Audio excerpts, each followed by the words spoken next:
ये आकाशवाणी जयपुर अजमेर है। अब आप जितेंद्र सिंह पूनिया से सिरोही जिले की चिट्ठी सुनिए। इसके लेखक हैं साकेत गोयल।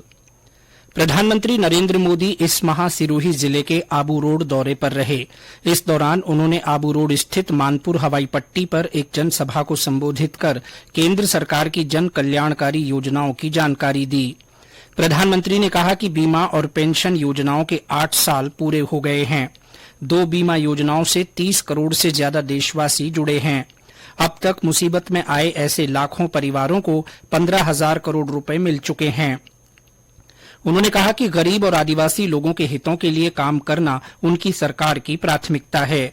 श्री मोदी ने ब्रह्मा कुमारीज के अंतर्राष्ट्रीय मुख्यालय स्थित शांतिवन में 50 एकड़ में बनने वाले global institute of health sciences का शिलान्यास किया। कार्यक्रम को संबोधित करते हुए प्रधानमंत्री ने कहा कि इस समय देश स्वास्थ्य सुविधाओं के ट्रांसफॉर्मेशन से गुजर रहा है। पिछले 9 सालों में देश के हर व्यक्ति को एहसास हुआ है कि देश के अस्पताल उसके लिए भी उपलब्ध हैं। इसमें आयुष्मान भारत योजना ने महत्वपूर्ण भूमिका निभाई है। इस योजना का लाभ देश के 4 करोड़ गरीब उठा चुके हैं। प्रधानमंत्री ने कहा कि अगले 10 वर्षों में देश को उतने डॉक्टर्स मिलेंगे जितने आजादी के बाद से अब तक मिले हैं। उन्होंने कहा कि आजादी के अमृतकाल में सभी सामाजिक और आध्यात्मिक संस्थाओं की बड़ी भूमिका रही है। इससे पहले प्रधानमंत्री नरेंद्र मोदी के आकाशवाणी से प्रसारित मन की बात कार्यक्रम की 100वीं कड़ी को लेकर भी जिले भर में उत्साह देखा गया। विभिन्न स्थानों पर कार्यक्रम की स्क्रीनिंग की गई, जिसमें काफी संख्या में लोगों की भागीदारी रही। भारतीय जनता पार्टी की ओर से भी कई स्थानों पर स्क्रीनिंग के आयोजन हुए। बीते दिनों सिरोही जिले ने अपना स्थापना दिवस उत्सव के माहौल में धूमधाम के साथ मनाया। जिला प्रशासन, पर्यटन विभाग और सिरोही नगर परिषद की ओर से आयोजित इस 3 दिवसीय कार्यक्रम में कई सांस्कृतिक कार्यक्रमों का आयोजन किया गया। कार्यक्रम में शहरवासियों ने दौड़ और शोभा यात्रा में बढ़ चढ़कर हिस्सा लिया। इस मौके पर सीआरपीएफ माउंट आबू की ओर से प्रदर्शनी का भी आयोजन किया गया। इस महोत्सव के तहत आयोजित कवि सम्मेलन में कवि डॉक्टर कुमार विश्वास की प्रस्तुति विशेष आकर्षण का केंद्र रही।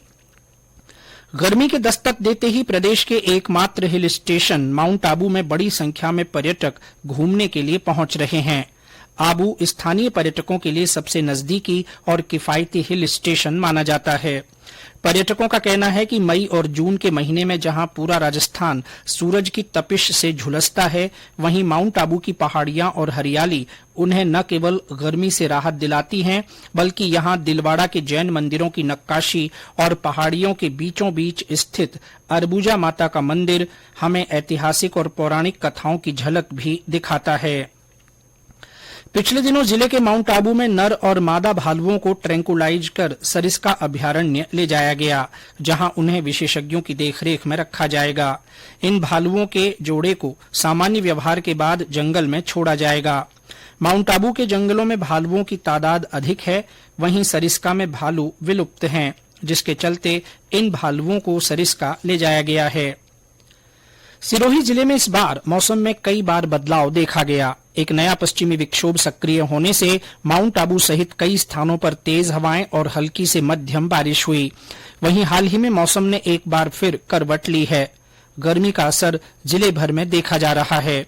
दिन के साथ रात के तापमान में बढ़ोतरी होने से जनजीवन प्रभावित हो रहा है। दिन में गर्म हवाएं और लू के चलते सड़कों पर सन्नाटा छाया हुआ है।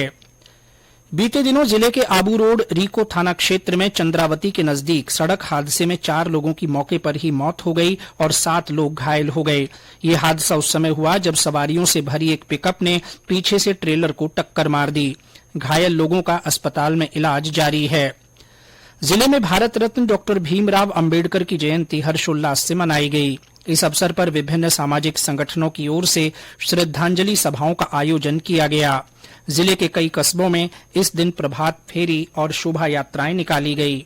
इसी के साथ सिरोही जिले की चिट्ठी समाप्त हुई।